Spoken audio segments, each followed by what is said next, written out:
Hello दोस्तों, my self doctor Rajendra Kumar from government polytechnic Muzaffarnagar. दोस्तों, आज हमें डिस्कस करना है इंजीनियरिंग मैकेनिक्स के बारे में। इंजीनियरिंग मैकेनिक्स का जो लास्ट लेक्चर था उसके बारे में हमने सिलेबस के बारे में डिस्कस किया था कि हमें इस सब्जेक्ट के अंदर क्या क्या सिलेबस के अंदर कवर करना है। तो इलेक्ट्रॉनिक्स फर्स्ट ईयर के स्टूडेंट्स के लिए इस सब्जेक्ट के अंदर आज हम डिस्कस कर रहे हैं इंजीनियरिंग मैकेनिक्स में फर्स्ट टॉपिक है इंट्रोडक्शन। तो हमें देखना होगा कि इंट्रोडक्शन इंजीनियरिंग मैकेनिक्स के बारे में इंट्रोडक्शन क्या होता है या इंजीनियरिंग मैकेनिक्स क्या होती है, इंजीनियरिंग मैकेनिक्स के बारे में हमें डिस्कस करना है। तो इंजीनियरिंग मैकेनिक्स को हम कैसे डिफ़ाइन करते हैं इंट्रोडक्शन के अंदर, ये हमें पढ़ना है। तो दोस्तों, इंजीनियरिंग मैकेनिक्स बहुत डीप सब्जेक्ट है। एक्चुअली जो इंजीनियरिंग मैकेनिक्स है ये साइंस का ही एक टॉपिक है, फिजिक्स का ही एक टॉपिक है, जिसके अंतर्गत हम बलों की प्रकृति, व्यवहार या फिर जो कुछ रिजिड बॉडीज़ हैं, दृढ़ पिंड हैं, उनके ऊपर बलों के प्रभाव का अध्ययन करते हैं।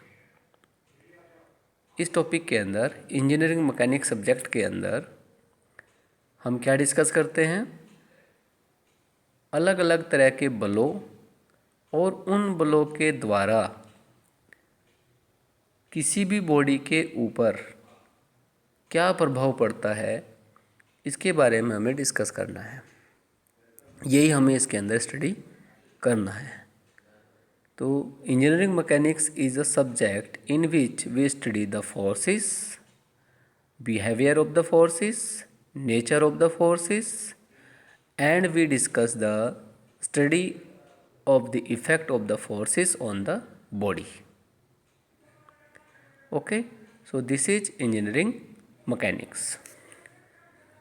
तो यहाँ पर आप देखिएगा जो हमारे पास नोट्स हैं, इसमें डिस्कस किया गया है कि यांत्रिकी विज्ञान की वह शाखा है जिसके अंतर्गत बलों की क्रिया के अधीन दृढ़ पिंडों को विरामावस्था अथवा गति अवस्था का अध्ययन किया जाता है। इंजीनियरिंग मैकेनिक्स एक ऐसा सब्जेक्ट है, एक ऐसा विषय है जिसके अंदर विभिन्न प्रकार के बलों तथा बलों के द्वारा उत्पन्न प्रभाव, चाहे कोई वस्तु विराम अवस्था में है, चाहे कोई वस्तु गति अवस्था में है, उस पर बलों के द्वारा उत्पन्न प्रभाव का अध्ययन किया जाता है। उसे हम यांत्रिकी या फिर मैकेनिक्स कहते हैं। ओके, तो जो इंजीनियरिंग मैकेनिक्स है इसके बारे में हमें डिस्कस किया कि डिफरेंट टाइप के बल, अब बहुत टाइप के हमारे बल होते होंगे, उनके बारे में हमें डिस्कस करना है। डिफरेंट टाइप के बल, डिफरेंट टाइप के फोर्सेस जो है हम नेक्स्ट लेक्चर में डिस्कस करेंगे और उनका जो इफ़ेक्ट है वो इस पूरे सब्जेक्ट के अंदर हम डिस्कस करेंगे। अब नेक्स्ट है हमारे पास टाइप्स ऑफ मैकेनिक्स। मैकेनिक्स के कितने टाइप्स होते हैं?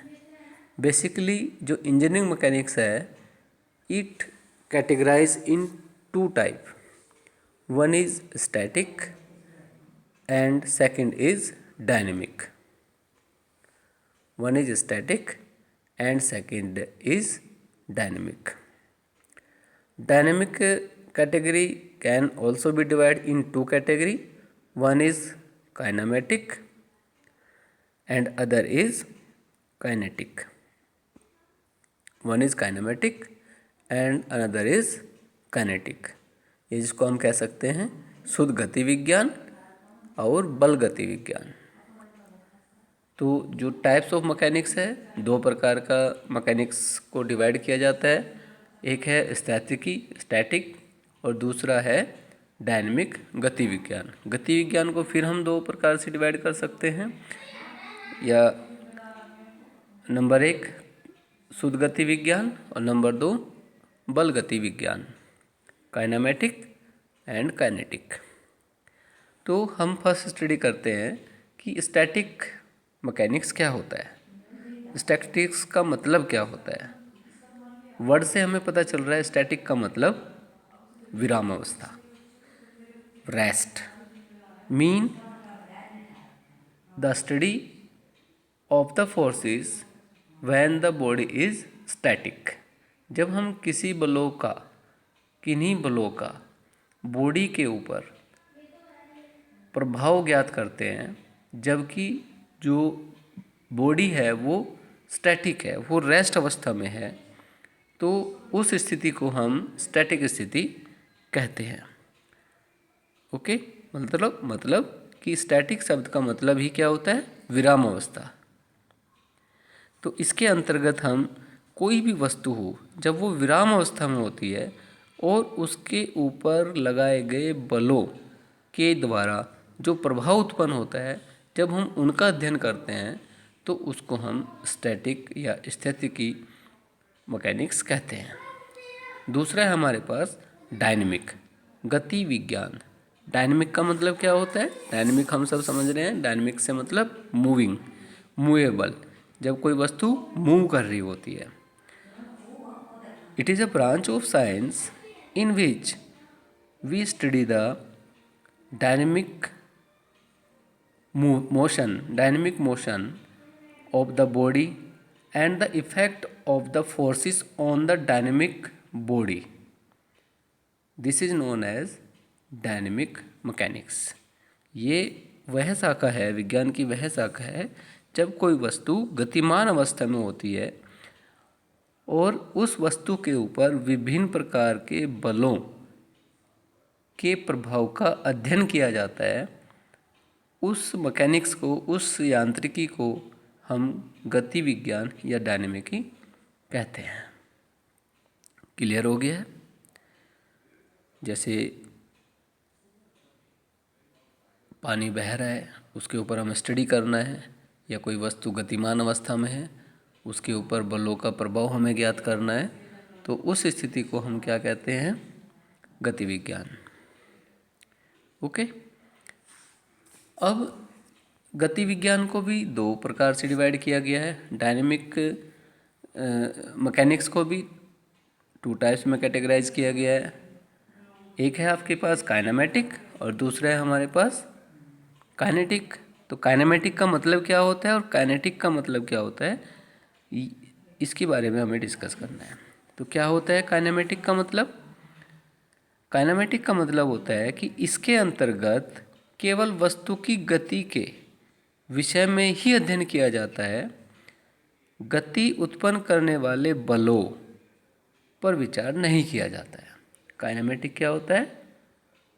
काइनेमेटिक का मतलब होता है कि केवल वस्तु की गति के बारे में अध्ययन किया जाता है, but not discuss about the forces, only discuss about the motion of the body. Clear है? लेकिन जिन वजह से, जिसके कारण गति उत्पन्न हुई है, उसके बारे में अध्ययन नहीं किया जाता है, इसको काइनेमेटिक कहते हैं। Only discuss about the motion of the body, not discuss about the और not study about the forces, which forces applied on the body due to which motion is created.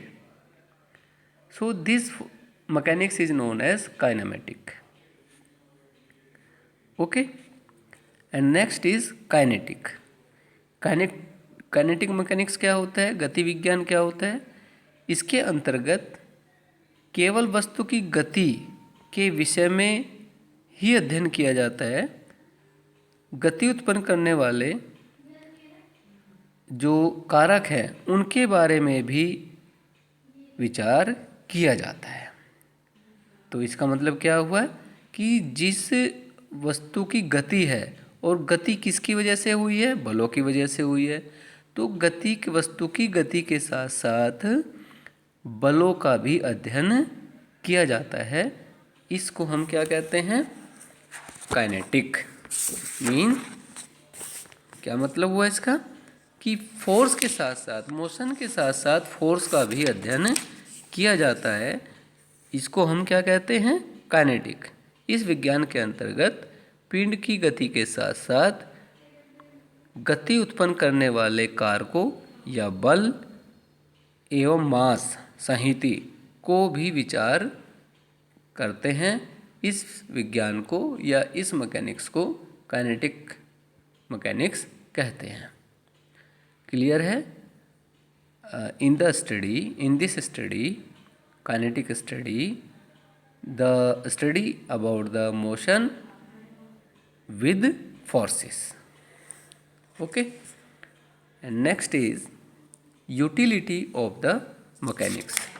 Mechanics का क्या utilisation है, mechanics का कहाँ पर उपयोगिता है या मैकेनिक्स की क्या क्या उपयोगिता है, इसके बारे में हमें स्टडी करना है कि मैकेनिक्स की क्या उपयोगिता है। देखो दोस्तों, इंजीनियरिंग मैकेनिक्स एक बहुत बड़ा सब्जेक्ट है।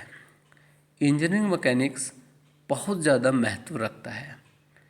इंजीनियरिंग मैकेनिक्स जितनी भी इंजीनियरिंग अप्लायंसेस हैं, जितनी भी इंजीनियरिंग फील्ड है, इन सभी फील्ड्स में इंजीनियरिंग मैकेनिक्स का बहुत ज़्यादा उपयोगिता है।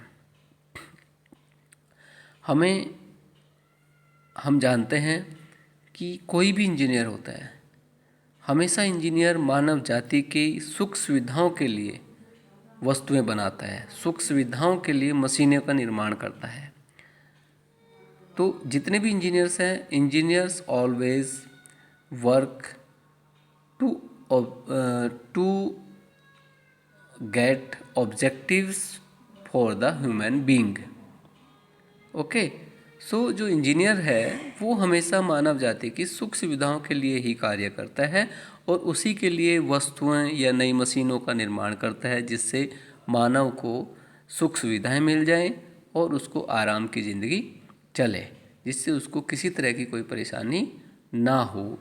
इसीलिए इंजीनियर हर तरीके से मशीनों का निर्माण करता है, कम से कम फोर्स लगा के ज़्यादा से ज़्यादा वर्क ले, इस तरह की मशीनों का इंजीनियर विकास करता है। तो अब हमें देखना होगा कि जब भी मान लो कोई इंजीनियर है, वो किसी मशीन के कोई पार्ट बना रहा है, तो उसके लिए उसे डिज़ाइन करना होता है। उस डिज़ाइनिंग, अगर मटेरियल कोई हमें डिज़ाइन करना है, कोई एलिमेंट हमें डिज़ाइन करना है, तो उसके ऊपर विभिन्न प्रकार के फोर्स, विभिन्न प्रकार के जो बल लगेंगे, उन बलों का अध्ययन करना है और उन बलों के द्वारा जो प्रभाव उत्पन्न होता है उनका भी अध्ययन करना होता है। तो वो किस में करते हैं वो करते हैं हम मैकेनिक्स के अंदर। वो किस में करते हैं हम? मैकेनिक्स के अंदर करते हैं। तो जो इंजीनियरिंग मैकेनिक्स है, इसमें विभिन्न प्रकार के नियमों और विभिन्न प्रकार के सिद्धांतों का प्रयोग किया जाता है। इसलिए हम कहते हैं कि जो इंजीनियरिंग मैकेनिक्स है, इसकी महत्ता बहुत ज़्यादा है। इतनी महत्ता किसी सब्जेक्ट की नहीं है जितनी इंजीनियरिंग मैकेनिक्स की है। मान लो हमें कोई मोटर है, स्कूटर है, या कोई जहाज़ है, या फिर कोई इंजन है, या कोई हमें पुल बनाना है, कोई बिल्डिंग बनानी है हमें, या कोई हमें रोज़ की जो हमारे लिए उपयोग वस्तुएं हैं उनको हमें डिज़ाइन करना है, तो उसके लिए विभिन्न प्रकार के जो नियम हैं, प्रिंसिपल्स हैं, लॉज हैं, उनके बारे में हमें पूर्ण जानकारी रखनी होती है और उन जो प्रिंसिपल्स हैं उनका काफ़ी अध्ययन करके ही इंजीनियरिंग मैकेनिक्स के अंदर कोई भी प्रोडक्ट डिज़ाइन किया जाता है। तो हम कह सकते हैं कि इंजीनियरिंग मैकेनिक्स का जो यूटिलाइजेशन है, it is very too much, बहुत ज़्यादा है। तो इसलिए हमें जो उपयोगिता है इंजीनियरिंग मैकेनिक्स की, वो बहुत ज़्यादा होती है, जिससे कोई भी इंजीनियर मशीनों का डिज़ाइन करता है और ह्यूमन बीइंग के लिए जो उसका निर्माण करता है। तो आज के लिए इतना ही स्टूडेंट्स। तो जो नेक्स्ट हमारी स्लाइड होगी उसमें हम डिफरेंट टाइप के फोर्सेस के बारे में डिस्कस करेंगे और डिफरेंट टाइप के फोर्सेस जो है उनका जो इफ़ेक्ट है वो हम लोग डिस्कस करेंगे। Thank you.